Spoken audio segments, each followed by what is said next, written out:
What's your view of freedom? So you're going to have to be comfortable with communicating like this. I think you have to become comfortable with communicating to the world and sharing your truth. I think, like most people, when you start off doing something new, so let's take this YouTube channel for example, right? Brand new, right?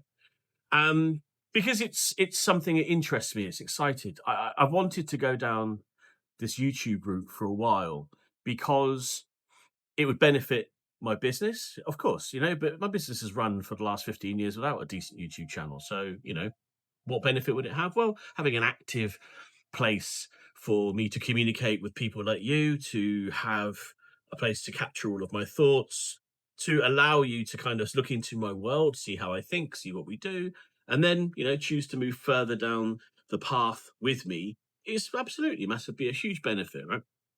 So here I am starting out with 64 subscribers or however many it is. And thank you, by the way, if you're one of those. And because it's new, you reach out there and look for lots of different information, right? To find people, to role model with people who are doing what you're doing.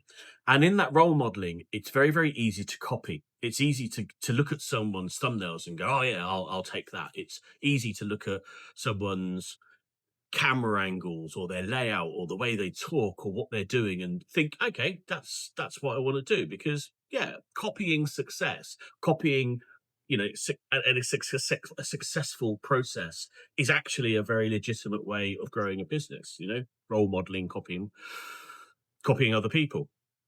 However, there's a problem with copying, and when you copy, you lose authenticity. And in the market that I've worked in for the last 15 years, you can see that happening quite often. A lot of repetition, a lot of people copying the same thing, which creates a bit of a visual language that's all the same. And when you look at value kind of has five different hats, if you like, right? There is the kind of commodity value, if you like. So the raw material. So the thing that makes what you're doing. So if you let's take, for example, a skincare product, that would be like a hyaluronic acid, for example. It's a raw material. There's loads of them out there. Another analogy is salt, right? So the salt crystal, lots of it has very little value. Coffee, beans, all those sorts of things, they're traded on the commodities market. So that's what a commodity is, right? That's one element of value. So you take those commodities, you put some intellectual property into it, you refine it, you add a little bit, and you have a product, right? You have a bag of coffee, you have a skincare thing, product. You have your product, right? And then you sell that product to someone for them to provide the service of offering it to customers. So that's a coffee shop. They run hot water through it, stick it in a cup, sell it to you for 57 times markup. You got a coffee shop, right? You, in the medical aesthetics world, you are a practitioner. You are taking these products and you are administering them to a client for money, right? So you've got commodity, you've got your product, and you have the service provider. Now, that is where most people stop. They stop at that kind of service provision point. And that's where it's really, really noisy, because the only real differentiator in the whole service provision is cost. It's pricing, right? It's who's the cheapest, because the consumer doesn't really have much else to benchmark it against. So that's where you get the how much is, what's it cost? How much is that? Because there's nothing really to benchmark it against. There's no added value.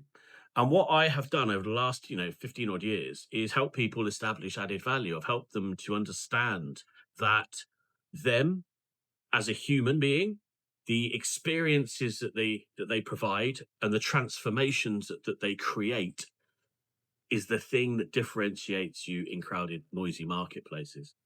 And that's exactly the same thing that I'm doing through this channel, through the school group, through the Freedom Studio, is if you can tune in to that unique part of you that just adds value, serves, has a voice, a message, has a way of saying things that's unique to you, you will transcend the service providers. You will you will make more money, you will have deeper relationships with your clients, and you'll have a more fun existence. That freedom will come quicker because you're just being authentically you.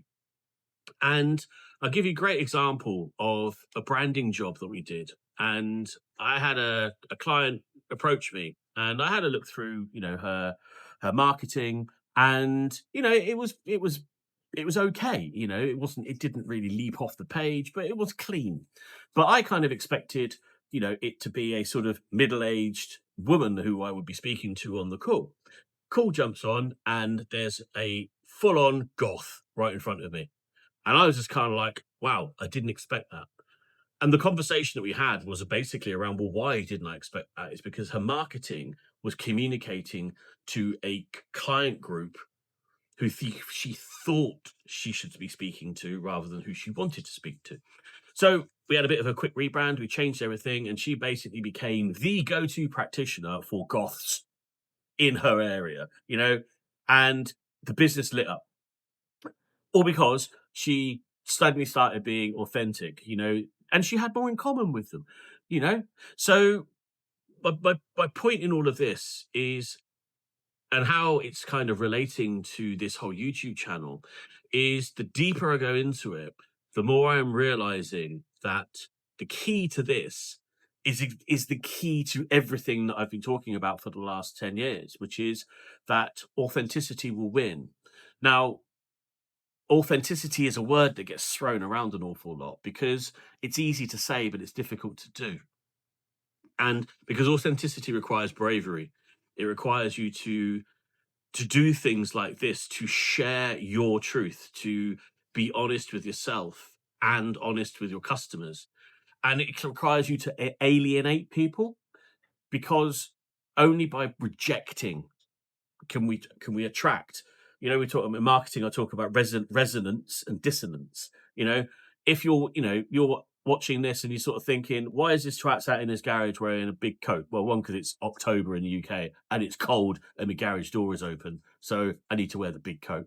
But if he's delivering business advice and guidance, shouldn't he be in a corner office somewhere demonstrating how successful he is that way?